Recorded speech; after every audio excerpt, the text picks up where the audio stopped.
datang di video kami. Perkenalkan, kami dari kelompok 27. Saya Ningsi dengan NPM 23660009. Dan saya Nurbianti NPM 23660097. Di sini kita akan membahas topik yang sangat menarik, yaitu menjelaskan ulang materi setelah UTS pada mata kuliah petrologi, yaitu batuan metamorf, batuan sedimen, klasifikasi batuan sedimen, lingkungan pengendapan, batuan metamorfik, dan proses metamorfosa, struktur, tekstur, dan komposisi mineral. Kami hingga akhir video ini karena kami akan berbagi beberapa fakta menarik yang pastinya bermanfaat bagi kalian. So, jangan lewatkan informasi penting ini. Mari kita mulai.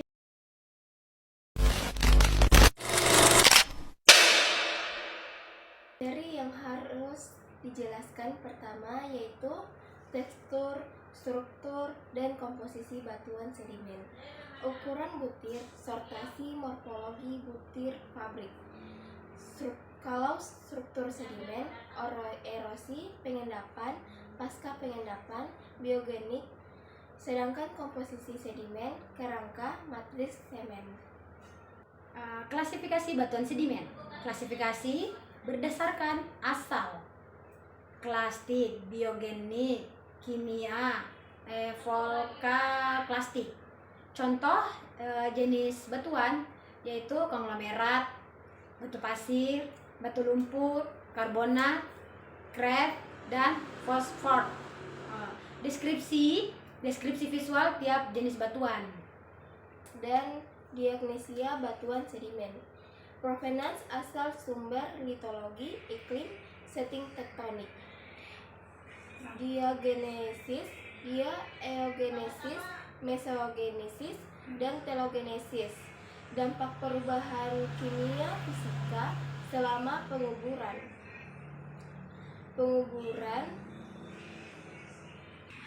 Berikutnya penjelasan tentang lingkungan pengendapan, yaitu lingkungan pengendapan fluvial, aluvial, delta glasial, lautan dalam. Hubungan antara struktur sedimen dan lingkungan pengendapan ya. Contoh visual suksesi lapisan batuan dari berbagai lingkungan. Selanjutnya proses metamorfosa dari batuan metamorf yang akan dijelaskan oleh teman saya. Pengertian dari metamorfisme yaitu kontak regional, burial, hidrotermal, dinamis.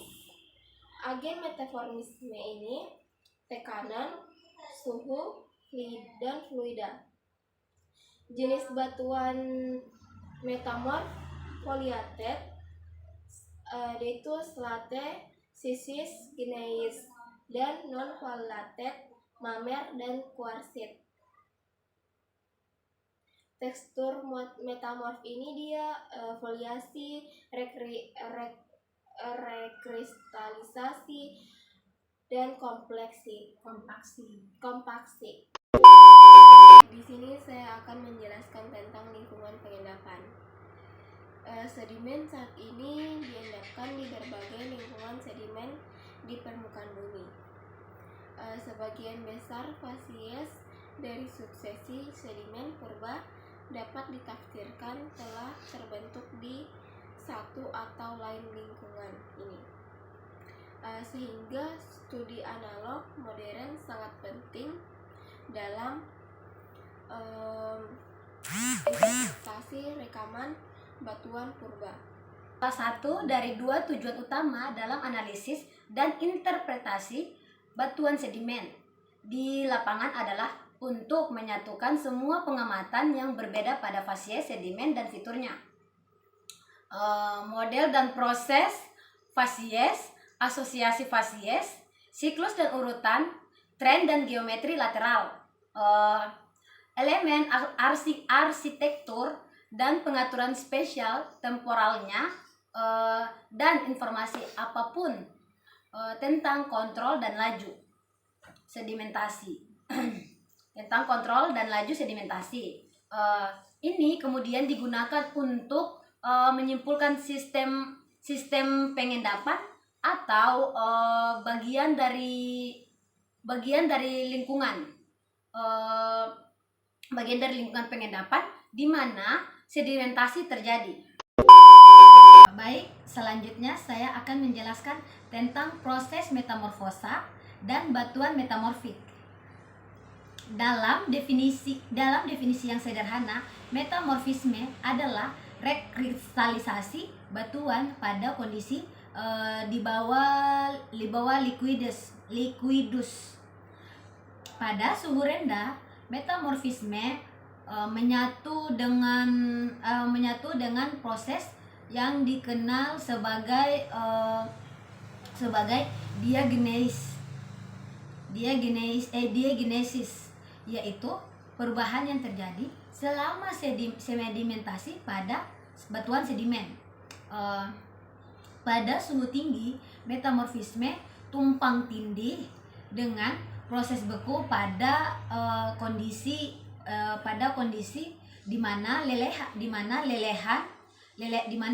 dihasilkan. Proses pencairan sebagai batuan disebut anatesis. Lelehan yang dihasilkan oleh proses ini adalah batuan beku sejati, sedangkan residu yang tertinggal setelah ekstraksi lelehan batuan yang dikenal sebagai restit adalah batuan metamorf. Batuan tersebut bersifat metamorf karena mineral-mineral dalam restit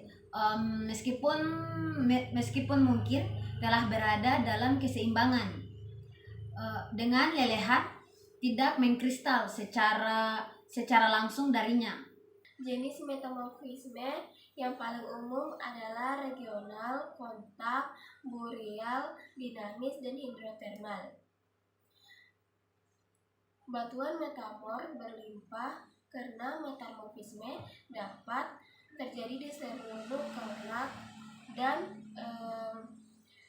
mempengaruhi berbagai macam protolit. Misalnya batuan metamorf membentuk sekitar 60% volume benua. Selain itu, perubahan luas kerak samudra karena sirkulasinya hidrotermal air laut di pegunungan yang menyebar di tengah laut juga umumnya termasuk dalam domain metamorfisme. Sama-sama, batuan metamorf benua dan batuan yang diubah secara hidrotermal di cekungan samudra membentuk volume kerak yang sangat besar. Akibatnya, pengetahuan tentang metamorfisme diperlukan untuk memahami evolusi, geologi, geokimia, dan geofisika skala besar di bumi. Baik, selanjutnya saya akan menjelaskan tentang klasifikasi batuan sedimen. Sedimen terrigenous, siliceklastik atau klastik, terutama terdiri dari butiran detrital yang berasal dari pelapukan dan erosi batuan yang sudah ada sebelumnya. Contoh batuannya itu konglomerat, batu pasir, batu lumpur, dan beberapa paleosol. Sedimen biogenik, bioklastik atau organik berasal dari sisa-sisa kerangka dan bahan organik lunak dari organisme yang sudah ada sebelumnya, dan dari bahan yang telah dibiosintesis. Contohnya batuannya itu karbonat, batu kapur, dan dolomit. Beberapa rijang shale fosforit, dan batu bara. Sedangkan sebagian besar batu gamping dan dolomit awalnya berasal dari bahan biogenik. Beberapa batu gamping adalah endapan kimia, misalnya itu olites dan travertine. Dan sebagian besar dolomit dibentuk oleh perubahan kimia pasca pengendapan karbonat asli. Klasifikasi tidak pernah sempurna.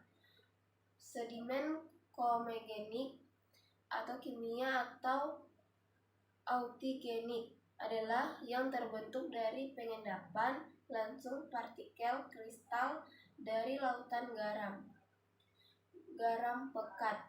Contoh batuannya itu evaporit, batu besi, iron tones, dan sedimen logam lainnya, dan beberapa karbonat dan Dulwich Krust.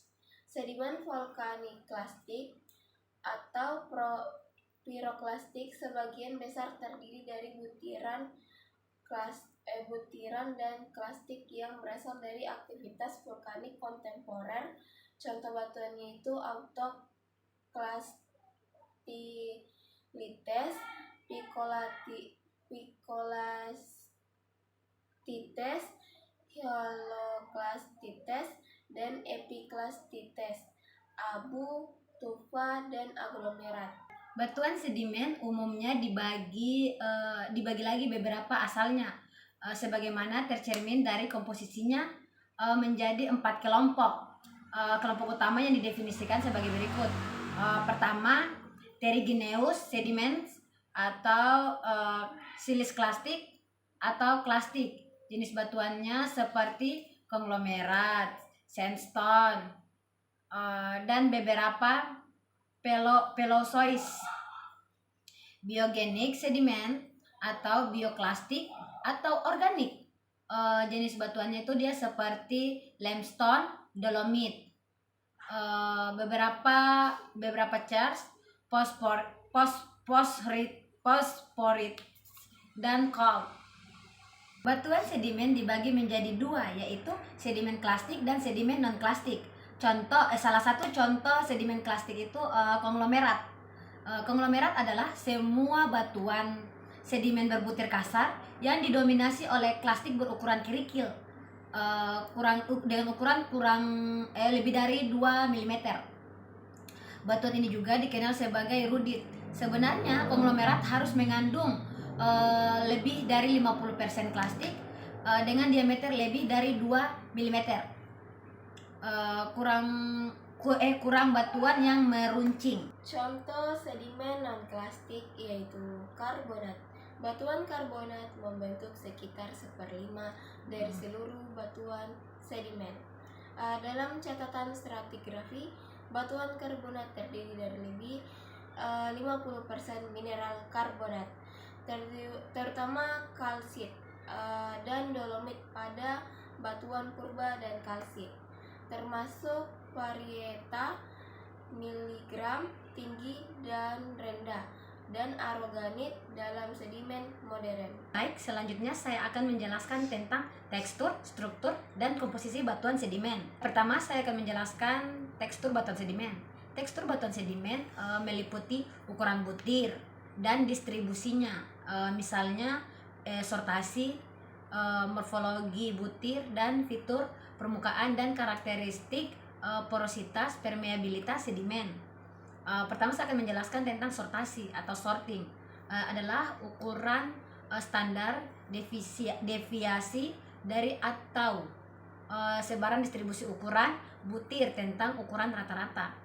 Kedua, morfologi. Morfologi butir ada 3 aspek morfologi, yaitu shape atau form ditentukan oleh rasio sumbu pendek, panjang, dan menengah. Yang kedua, roundness ditentukan oleh derajat kelengkungan tonjolan butir. Yang ketiga, sphericity, ukuran seberapa dekat butir mendekat bentuk atau bulat. Yang ketiga, sedimen fabrik atau kemas. 2 aspek fabrik atau kemas, misalnya susunan butir. yaitu orientasi butir dan kemasan butir. Keduanya itu dapat dihasilkan dari proses pengendapan atau melalui penguburan dan kekuatan tektonik. Kemas atau fabrik berkaitan dengan pengaturan butiran dalam batuan serta hubungan dengan matrik. Struktur batuan sedimen. Struktur batuan sedimen merupakan kenampakan dalam tubuh batuan sedimen dan atau di antara perlapisan tubuh batuan sedimen yang terbentuk karena proses fisika, kimiawi maupun biologis. Kemudian struktur batuan sedimen terbagi atas erosi, pengendapan, pasca pengendapan, dan biogenik. Selanjutnya, komposisi batuan sedimen. Komposisi batuan sedimen mengacu pada sifat komponen yang menyusun batuan sedimen. Secara umum, komposisi sedimen terdiri dari kerangka atau bahan partikulat yang lebih kasar, matris atau bahan partikulat yang lebih halus, dan sedimen termasuk mineral autogenik individu, serta bahan pengikat yang terbentuk selama diagenesis. Hampir semua fragmen mineral atau batuan fosil hewan atau sisa tumbuhan dapat muncul di sedimen. Baik, selanjutnya saya akan menjelaskan tentang provenance dan diagenesis batuan sedimen. Istilah provenance berasal dari bahasa Prancis, yaitu provenir yang berarti berasal atau muncul. Istilah ini juga dieja sebagai provenance atau bukti. Kata-kata seperti area sumber dan sumber terkadang digunakan sebagai sinonim untuk provenance. Karena kata provenance atau asal umumnya digunakan oleh ahli sedimentologi saat ini. Bagaimanapun, ini memiliki arti yang lebih luas dari sekedar daerah sumber. Pengertian provenance telah diperluas untuk mencakup lokasi daerah sumber. Seberapa jauh dan ke arah mana, ukuran atau volumenya, litologi batuan induk, sumber, kondisi tektonik atau daerah sumber, dan iklim dan relief daerah sumber. Studi provenance atau asal-usul sangat penting untuk pemahaman kita tentang paleogeografi. Ketika digabungkan dengan studi lingkungan pengendapan, provenance sangat membantu menafsirkan posisi relatif lautan kuno dan dataran tinggi pada waktu tertentu di masa lalu geologis.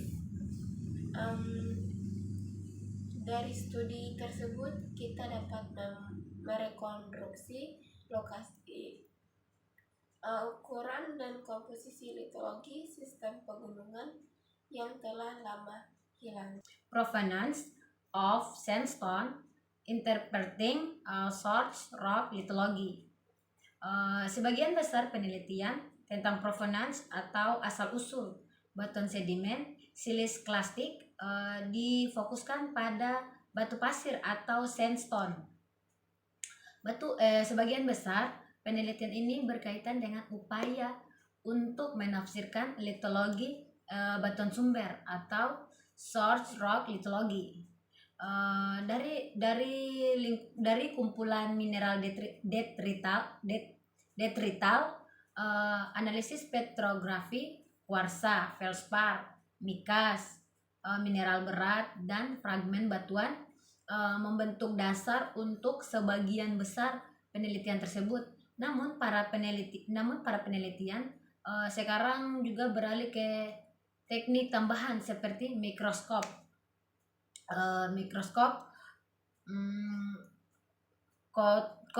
fotoluminesensi, dan studi geokimia elemen, jejak, dan isotop dalam mineral detrital. Selanjutnya, reading provenance from the property of quartz. Kuarsa adalah komponen yang paling melimpah di sebagian besar batu pasir dan merupakan satu-satunya komponen dari beberapa batu pasir, sehingga para ahli itu tertarik dengan signifikan potensi asal kuarsa sejak tahun-tahun awal studi petrografi. Ketika mineral seperti kuarsa atau feldspar dibombardir oleh aliran elektron berenergi tinggi dan instrumen yang sesuai, misalnya pemindahan mikroskop elektron, partikel cahaya atau foton dipancarkan. Fenomena ini disebut dengan CL. Selanjutnya, provenance significance of feldspar. Feldspar umumnya sangat langka atau tidak ada di arenit kuarsa. Namun, feldspar adalah konstituen umum dari kebanyakan batu pasir lainnya. Beberapa properti feldspar berguna sebagai indikator pro-kuarsa. Feldspar cenderung tidak dapat didaur ulang. Keberadaan feldspar yang cukup melimpah di batu pasir menunjukkan derivasi dengan demikian feldspar lebih mungkin memberikan informasi tentang batuan. Mineralogi dan kimia, feldspar memiliki provenance yang signifikan. Komposisi kimiawi feldspar diketahui merupakan fungsi dari batuan sumber. Keberadaan zonasi dan kembaran di feldspar plagioclase juga terkait dengan jenis batuan sumber. Jenis feldspar tertentu dapat berasal dari lebih satu jenis batuan beku atau metamorf. Oleh karena itu, mineralogi feldspar hanya memberikan panduan kasar tentang provenance. Meskipun demikian, penting untuk melihat bagaimana mineralogi feldspar dikaitkan dengan kondisi sumber. Feldspar kalium natrium alkali adalah konstituen penting dari batuan beku fisik, pegmatif dan banyak gneis, fisik dan menega. Selanjutnya, gneis batuan sedimen. Gneis dalam arti luas meliputi semua proses yang berperan mengubah sedimen setelah pengendapan. Diagneis dapat dimulai sangat awal setelah pengendapan melalui proses seperti pengerjaan ulang biogenik sedimen yang tidak terkonsolidasi atau sedimentasi butiran atau dekat antarmuka sedimen air. Hal ini berlanjut sepanjang penguburan dan dapat meluas ke tahap pengangkatan ketika tumpukan sedimen terangkat setelah penguburan. Selama tahap awal, diagneis sedimen mengalami pemadatan, pengeluaran air, penipisan lapisan, dan hilangnya porositas.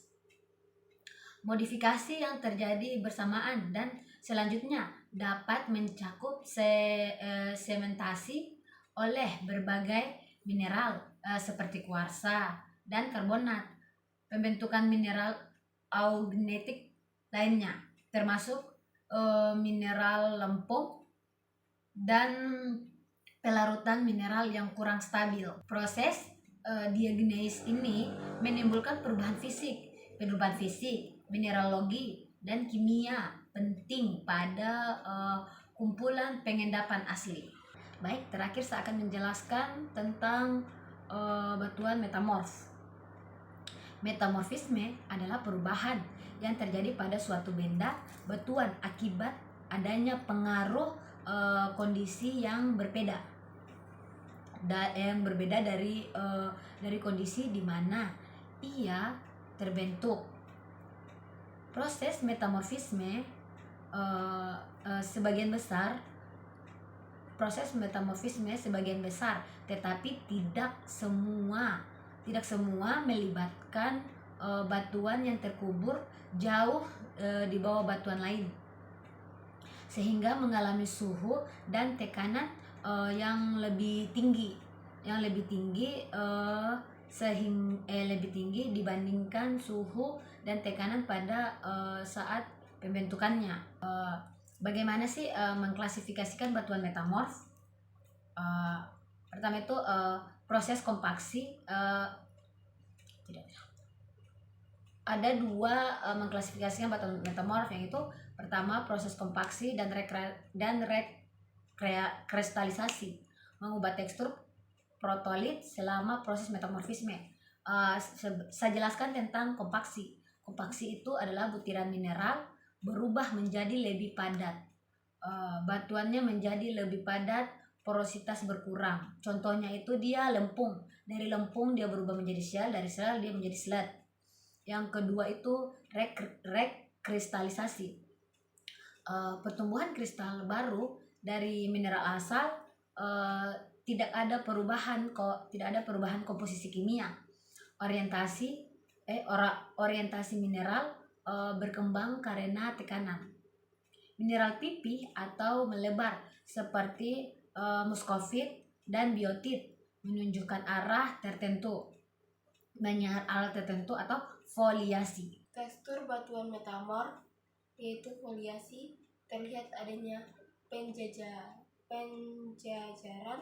mineral dalam batuan, terbentuk melalui rotasi dari mineral pipih atau memanjang. Rekristalisasi, mineral yang memberikan kesan arah tertentu. Perubahan bentuk butiran ekuidimensional menjadi bentuk memanjang. Contoh batuan metamorf yaitu yang pertama slat, yang kedua gneis, ketiga sekis, keempat filit.